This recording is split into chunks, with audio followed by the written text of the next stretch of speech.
Welcome to Gulfstream Park West. Ron Nicoletti along with Pete Aiello, our track announcer here at Gulfstream Park West. It is the Fall Turf Festival, but not quite today because races have been taken off the turf. We have a lot of rain here in South Florida, so sloppy main track. All races today have been taken off the turf, and have a pretty nice carryover in the Rainbow Six a little later on in the card, starting in race number 5, getting up near the $50,000 mark, and numerous tickets yesterday because we had all in a couple of races, Pete, that were taken off the turf. Well, one race that was taken off the turf when the monsoon hit. Yeah, not a whole lot of surprises the rest of the way either. Triggered a pretty formful Rainbow Six and Pick 5 sequence. Yeah, I knew I wasn't going to pay much when I had 6 winners in a row. Or if I have 6 winners in a row, it's not going to pay very much. So once again, we're starting the day with a sloppy main track. Cloudy skies here today, but absolutely no rain as of now, and as I mentioned, off the turf. Before we get into the Sunday card, let's see what's tweeting around the country. You know, we'll be running here on Thanksgiving, and so will our sister track, Laurel. Their post time on Thanksgiving Day is going to be 11:05. Ours is 11:40, Pete. Yeah, 11:40 for us, 11:05 for Maryland. And, of course, I talked to Mr. Rodman, who was tweeting that last night. They'll be giving away pies in Maryland, so if you want to fly up and get a pie, I hear it's a pretty good idea. You get a choice, or is it just apple or just pumpkin? No, you get a choice. You buy a racing program at Laurel Park, and then after the races, you get to redeem your coupon for a pie. Supposedly from a facility across the street that's an Amish facility, and it's very good. Ooh, man, that's almost worth the trip up there.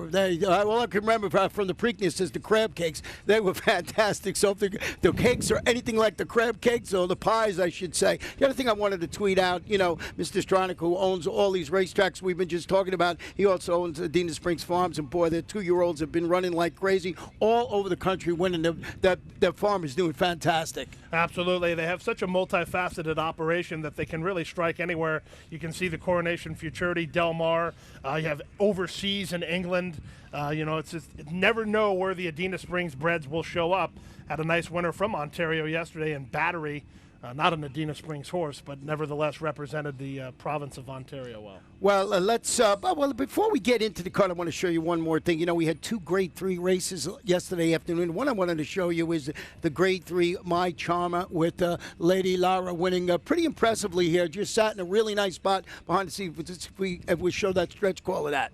Well, it was a perfect trip for jockey Jose Lescano aboard Lady Laura. Sandiva, who was the other horse in that race for Todd Pletcher, they were heavy hitters, and they traveled as a team. But the thing about it is Lady Laura was down inside, save ground every step of the way.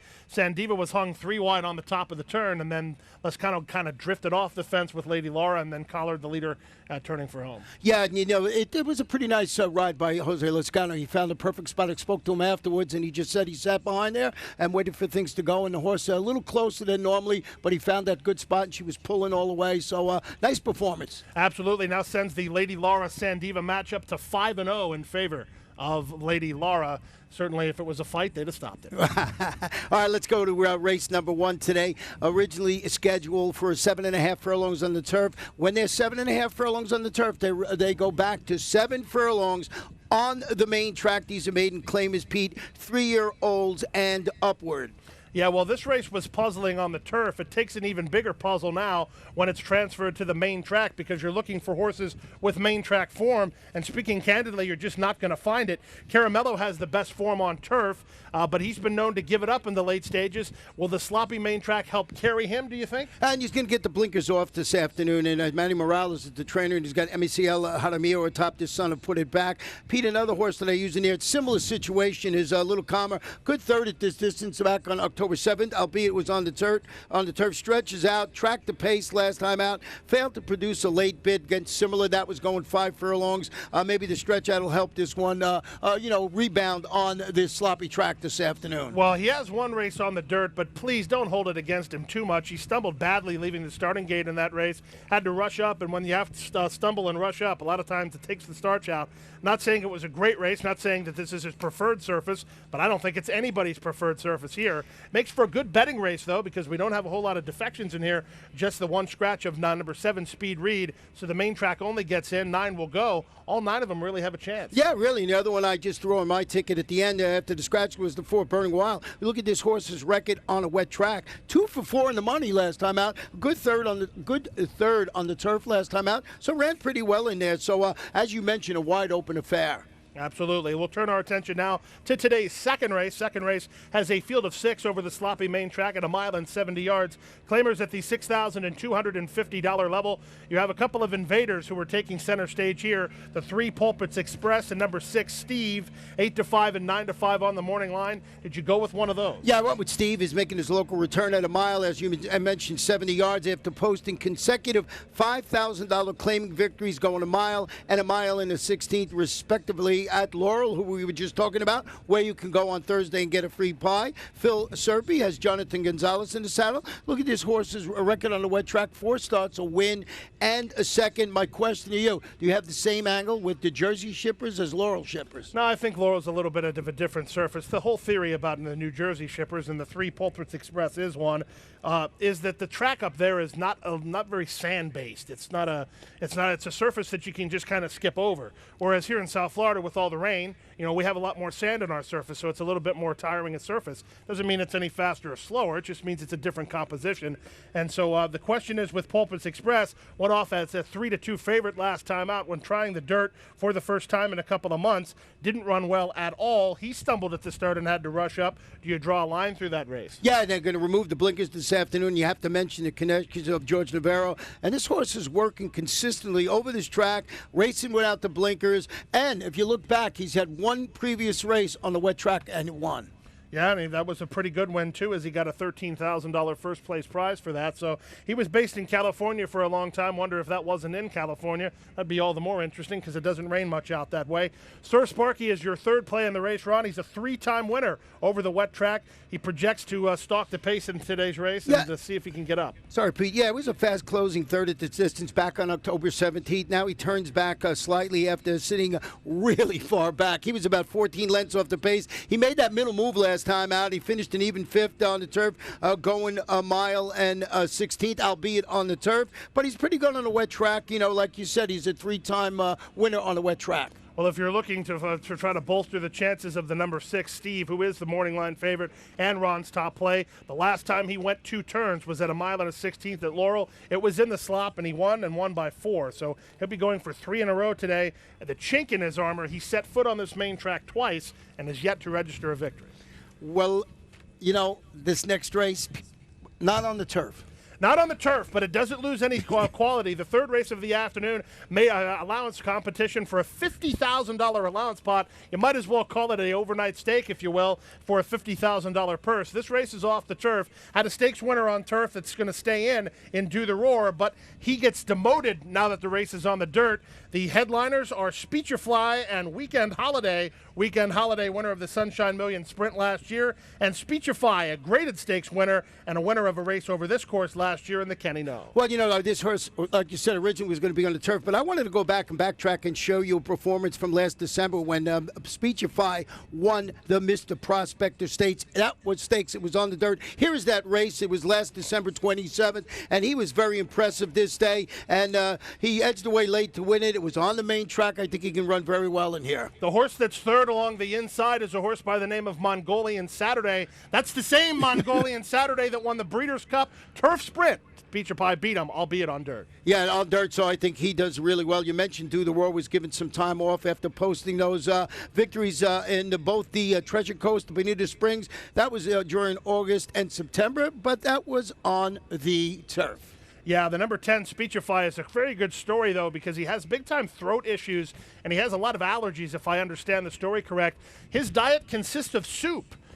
Yep. That's what he eats. Yeah, he eats soup on a regular basis, and trainer Ralph Nix has done a great job keeping him in top form with that type of hindrance. It's hard when you can't eat and you have to be an athlete. And with that said, his last race was the Grade 3 Woodford at Keeneland, which was taken off the turf, and he had a horse cut in front of him, and he fell over that horse. Looked like it was going to be very serious, but he came back with not too many injuries, been training well. He's the son of Harlan's Holiday, so I'm really excited to see him run back today. And I don't think the move to the sloppy main track is going to affect this horse at all. No, if anything, it moves him up. The 11-horse Weekend Holiday is the main track only in here. He's got to be very, very happy that this race came off the turf here this afternoon. He was second last time out behind XY Jet. Ronnie, XY Jet freaked. He ran the fastest 3/4 so far of the meet, 109.1. Weekend Holiday was second, closing into XY Jet, who just was not stopping. Yeah, and what about number 8? Not a cat, but a llama. I love that name. Is that easy to say when you're calling the races? I've actually never got to call him. I know I have a couple of Facebook friends that are huge fans of this horse. Well, this one is a swift New York bred son of Harlan's Holiday,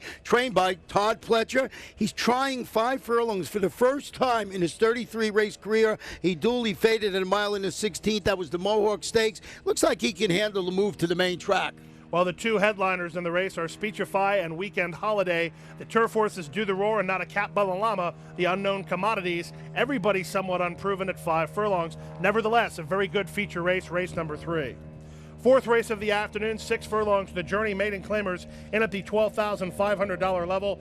And speaking candidly, this race is a race that has more questions than it does answers. The slop is only going to muddle that picture even more, no pun intended. Yeah, I went with the 6 Grand Chalmers, dropping to this 12.5 level on the dirt, adding blinkers after encountering. Got some traffic problems, failing to hit the board, went 6th against $35,000 maidens. Going a mile in the 16th on the turf. Jose Garofalo is the trainer. Tyler Gaffleone handling the surface switch this afternoon. I just think this horse can end up being the logical one in this race. 2-1 in the morning line, but there is that unknown with the sloppy track because one previous race didn't run that well on it. It's a shame that this horse wasn't on the also eligible list and drew in. He would be a cinch. Jose Garofalo been winning everything when his horses get in off the also eligible list. The number 7 horse, Playa Zaragoza, made the bottom of your ticket. Gets a big rider switch here today from Sonny Leon to Misael Jaramillo. Jaramillo has been winning races in bunches. She showed a little bit of speed from an outside gate last time out. Bred to be okay over the sloppy. Yeah, bred for the sloppy going, as you mentioned, turning back to the 3/4 of a mile today. Dueled along the inside, weakened fourth.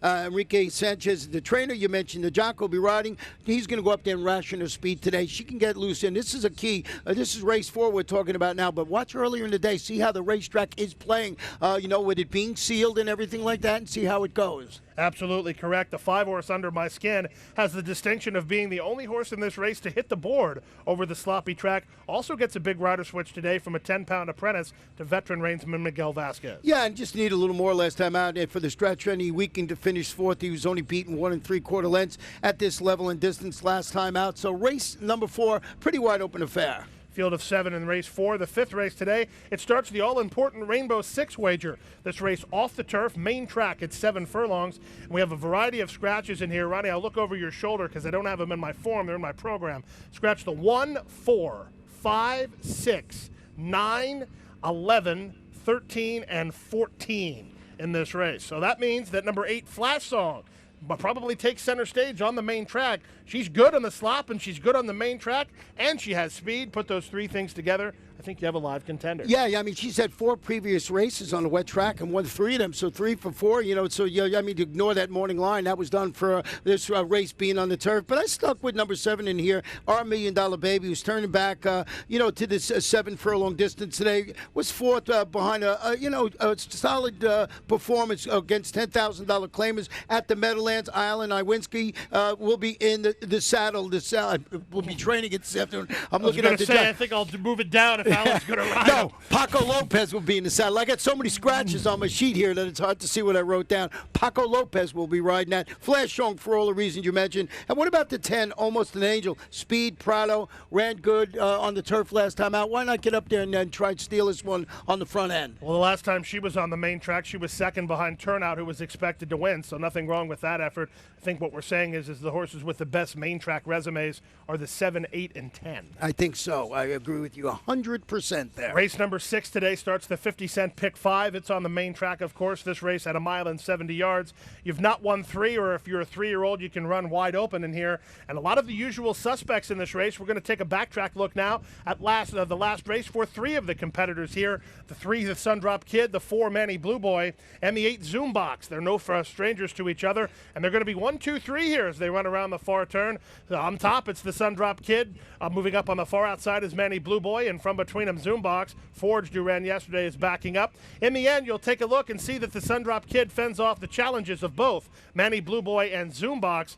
Be interested to see if they can turn the tables. These horses do take turns beating each other, Ron. The Sundrop Kid got the best trip of the afternoon that day. Zoombox had the least favorable trip of those three, and then Manny Blue Boy just kind of clunked up for third. Yeah, I kept it the same way. I went with the three. Sundrop Kid is stretching out to this mile, 70 yards. As you saw right there, he took the lead at the quarter pole, and he was very impressive. Kathleen O'Connor's apprentice Vincenti Guidel going for 2 in a row. Zoombox, you saw what happened there. The only other 3-time winner in the field, both the Sundrop Kid and Zoombox are both 3-time winners. Yeah, and Manny Blue Boy is a horse that has a pretty good resume over the main track. He didn't make your top 3, Ron, but it should be noted that he's a 2-time winner over the wet track. He closed last time out while having no pace to chase and then having to run wide on the outside. He's the other of the 3 regular contenders in here. Yeah, you know, that's an angle that you want to look back when you're doing your handicapping for today. Look back, see how horses run on the wet track, and see if they can repeat it again. Another race that had some scratches in it, Pete.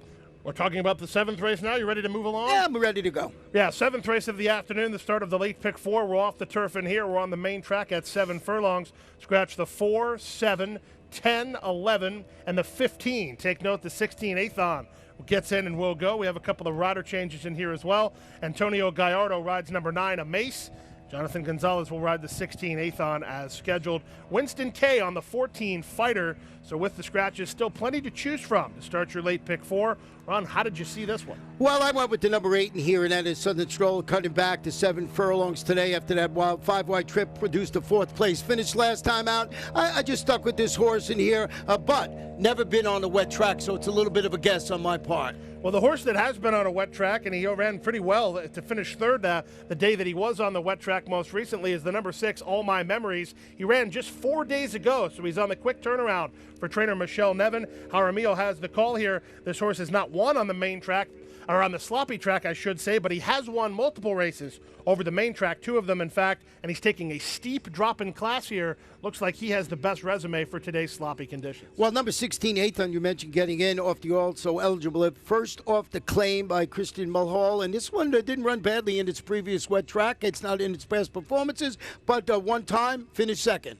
Well, it also this is a horse that's won over this racetrack as well, dead heated last year with Jack Fallon to break maiden. So Athon is a very consistent sort, whether it's main track or on the turf course. He's also very fast, so he has an outside gate. Certainly would not be surprised to see him being gunned from his outside post.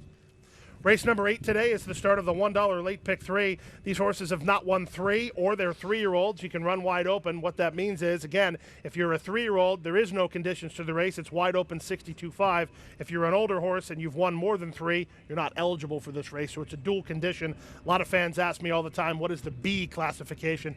It changes from track to track, but here in South Florida, that's usually what it means. Wide open for the 3-year-olds or a condition race for the older horses. Yeah, no, I went with the number 3 horse in here, Allison Trixie, who's stepping up, turning back after shipping in from Monmouth and defeating 6,252 lifetime claimers. Was the odds-on choice that day, going 7/8 of a mile. George Navarro, Orlando Boca Chica going for 2 in a row. Yeah, this horse has not had any success over a wet racetrack, but that's not over this wet racetrack either. And it's George Navarro who's been winning races in bunches. And, of course, it's also the Honeymooner play, and Ronnie, a huge Honeymooner fan. Yeah, bang, zoom. And I also used the number 5 in here by Daichosa, who's been knocking on the door in 3 consecutive sprints against this caliber of competition. Just needs a little help, I think, Pete, from Lady Luck to notch the elusive third lifetime victory. Edgar Zayas certainly adds to the appeal. The other horse you used was a horse who won from an outside gate last time out, and 2, Climate Change. Yeah, and this one was the hunch play of the day. That's one day when we had the temperature actually drop, and it was beautiful here. And everybody said, how come you didn't bet the climate change? And I said it was post 13, and I let it go. And it was really impressive in victory. As I mentioned, breaking from that outside post, rushed up and prevailed to defeat similar, going by about 3/4 of a length. Bruno Tessori, Mario Fernandez going for 2 in a row.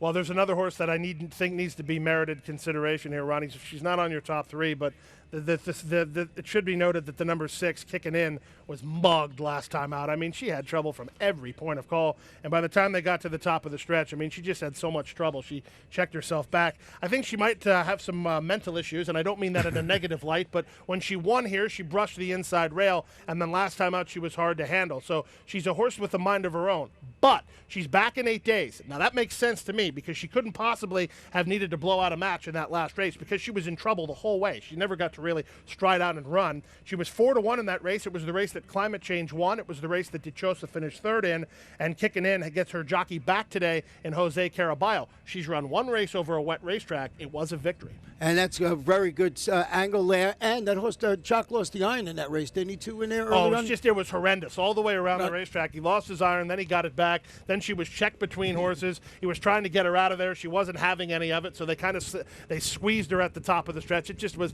take no stock at all in that last race and just trust the fact that she'll be as good as she was going into that last race here today. Well, you know, I got to put it back. I think you talked me into it. I'm going to add it on my ticket, that's for sure. Race number 9 today, an allowance race of the entry-level variety, a $39,000 purse at a flat mile over the main track. This race does transfer to the main track here today as we're off the turf. Full field signed on the turf. There's still a pretty darn full field here. We have the following scratches. Scratch the 3, 4, 5, 8, 12, 15, and 16. Still plenty to choose from in here as well. Yeah, we want to go back. I know that you had a performance from Boa 12 last time out, albeit this one was on the turf. Yeah, but I have a theory on this, but let's show you the backtrack first of all. Number 3, Boa 12. Last of all, you see the screenshot there. She's dead last. She's circling wide on the outside, and the favorite, Like a Queen, is up for the lead now. But in the end, it would be Arundel 1-2 as Neville is in the white blinkers, and that's Boa 12 down the far outside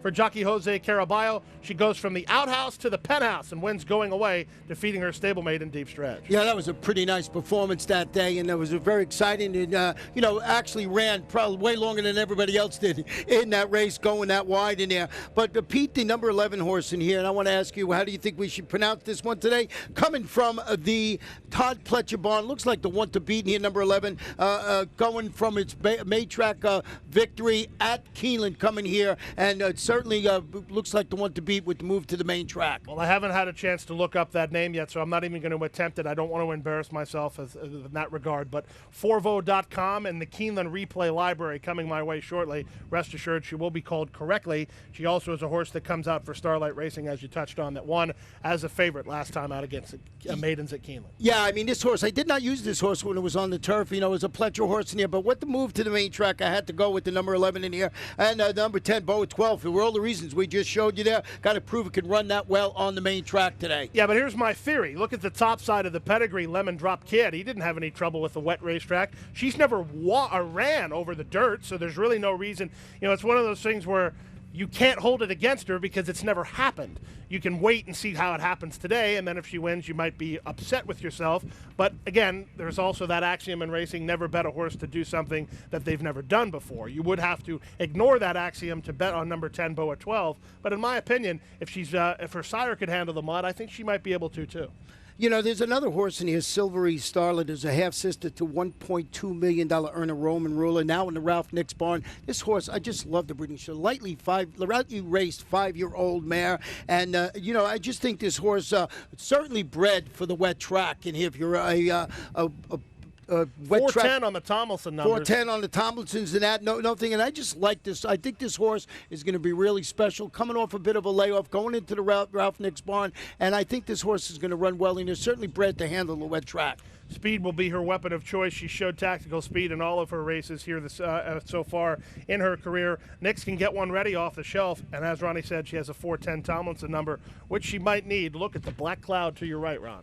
Yeah, it's wow, look at that. I just oh my goodness. Well, we'll just keep going here but you know what? That horse bred for the off track, and I just got a feeling that one's going to be something special in there today.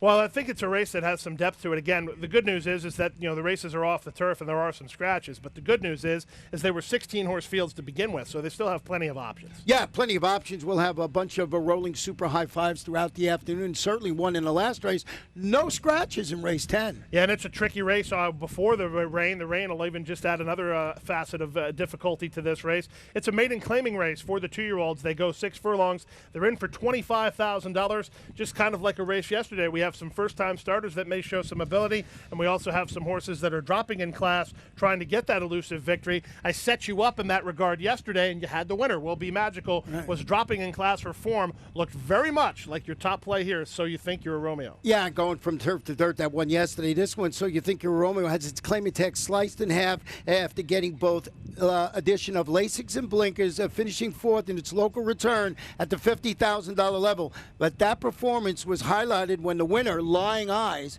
came back to win again. Second start. Remember, we were talking on the show earlier. Lying Chief freaked. Yeah, freaked. We didn't know what to do with that horse to see how it would run in there. So ran pretty well in that spot, and I just thought that this horse, off that performance, is the one to beat. Actually made it my best bet. Now, that comes with a caveat because I did it thinking it was going to be a fast track. Well, it should move it up even more. This horse has a 417 Tomlinson number. Wow. That's a big number, and ran over some moisture-filled racetrack last time out. Didn't run bad at all. And I used the number 9 in second. That's El Senor del Cielos. And this one is dropping to the $25,000 level today. Broke from the rail and counted trouble at the 3/16 pole. He lacked a little bit of racing room in there. Finished fifth at this distance. That was $35,000 maidens. Antonio Sano, MCL Adamio, named to handle the Colts' second start in 7 days. Yeah, but that's the key. Switch to the go-to rider. When Sano and Jaramillo hook up, look out. You've had a flatbed profit for the entire meet at Gulfstream Park West, just betting on Sano and Jaramillo. And coming back, second race, as I mentioned, in 7 days, ran here last Sunday. I closed it out, Pete, with the 5-pair tie, a late striding type that has rallied to hit the board in back-to-back races against similar competition, merit spot on the Super High 5 ticket, and we will certainly have one here in race 10. Absolutely. It's a tricky race. If you're playing the Rainbow Six and the Pick 5, you have some races you might be able to whittle it down. I don't think this is one of them. No, it's going to be a fun day, and it's going to be a trying day for handicappers out there, trying to figure out which horses will handle the best on the wet track. And once again, watch the earlier races if you're going to delve in to the Pick 5 or the late Pick 5, the Rainbow Six or the late Pick 5. See how the track is playing. Yeah, I like the challenge of a wet racetrack. It's always, you can get a competitive advantage against some of the other players if you're astute with the wet track races. Well, I know you'll be dry up there calling the races up here. Down here, we're going to be. It's going to be a work in progress. It should be a lot of fun out here. I'll be back between the races. And you're about to give them all the changes they need. Yeah, absolutely, as quick as possible.